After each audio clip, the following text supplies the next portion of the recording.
Hello everyone, welcome to Legal Update. Today's topic for discussion is POSH Act not applicable to advocates.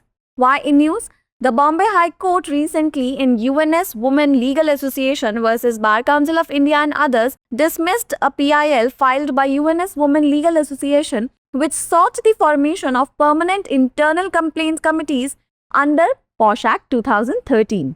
Background of the case: the PIL was filed in 2017 by UNS Women Legal Association.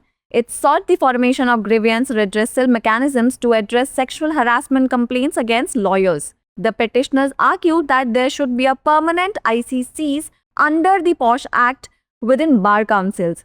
The bar councils are responsible for regulating the legal profession but are not employers of advocates. What were the court observations? The court, comprising of Chief Justice Alok Arade and Justice Sandeep Marne, ruled that the POSH Act applies only where an employer-employee relationship exists.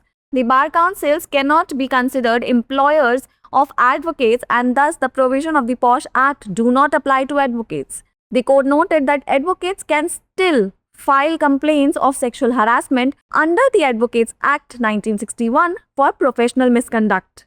What were the provisions involved? Section 4 of the POSH Act, which deals with the duty of the employer to constitute an ICC. Second is Section 6 of the POSH Act, which deals with the local committees to be set up in districts with more than 10 employees. This act is intended to protect women from sexual harassment at workplace but only applies where an employer-employee relationship exists. It's the time for practice question. What is the primary condition for the POSH Act to be applicable? Option A, it applies to all workplaces. Option B, it applies only where there is an employer-employee relationship. Option C, it applies only to government institutions. And option D, none of the above. Pin down your answers in the comment section below.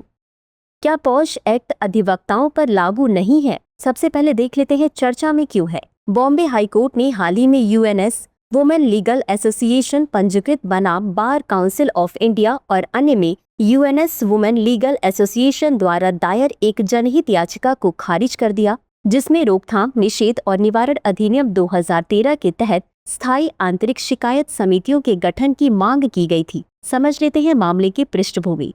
यह जनहित याचिका 2017 में यूएनएस महिला कानूनी association द्वारा दायर की गई थी। इसमें वकीलों के विरुद्ध यौन उत्पीड़न की शिकायतों के समाधान के लिए शिकायत निवारण तंत्र के गठन की मांग की गई। याचिकाकर्ताओं ने तर्क दिया कि बार काउंसिलों में पॉश एक्ट के तहत स्थायी ICCS होनी चाहिए। बार काउंसिल कानूनी पेशे को विनियमित करने के लिए जिम्मेदार है, लेकिन वे वकीलों की नियोक्ता नहीं है। न्यायालय का अवलोकन। मुख्य न्यायाधीश आलोक अराधे और न्यायमूर्ति संदीप मार्ने की अदालत ने फैसला सुनाया कि पॉश एक्ट केवल वहीं लागू होता है जहां नियोक्ता कर्मचारी संबंध मौजूद हो। बार काउंसिल को अधिवक्ताओं का नियोक्ता नहीं माना जा सकता और इस प्रकार पॉश एक्ट के प्रावधान अधिवक्ताओं पर लागू नहीं होते। न्यायालय ने कहा कि अधिवक्ता अभी भी व्यावसायिक कदाचार के लिए अधिवक्ता अधिनियम 1961 के तहत यौन उत्पीड़न की शिकायत दर्ज करा सकते हैं। शामिल प्रावधान: कार्यस्थल पर महिलाओं का यौन उत्पीड़न, रोकथाम, निषेध और निवारण अधिनियम 2013। धारा 4, नियोक्ता का ICC गठित करने का कर्तव्य। धारा 6, 10 से अधिक कर्मचारियों वाले जिलों में स्थानीय समितियां गठित की जाएंगी। इस अधिनियम का उद्देश्य कार्यस्थल पर महिलाओं को यौन उत्पीड़न से बचाना है, लेकिन यह केवल वहीं लागू होता है जहां नियोक्ता कर्मचारी संबंध मौजूद हो। अब बारी है आज के अभ्यास प्रश्न की। पॉश एक्ट लागू होने के लिए प्राथमिक शर्त क्या है? A, यह सभी कार्यस्थलों पर लागू होता है। B, यह केवल वहीं लागू होता है जहां नियोक्ता कर्मचारी संबंध हो। C, यह केवल सरकारी संस्थाओं पर लागू होता है। D, उपरोक्त में से कोई नहीं। इस प्रश्न का उत्तर कमेंट बॉक्स में जरूर दें। आज के लिए बस इतना ही। धन्यवाद।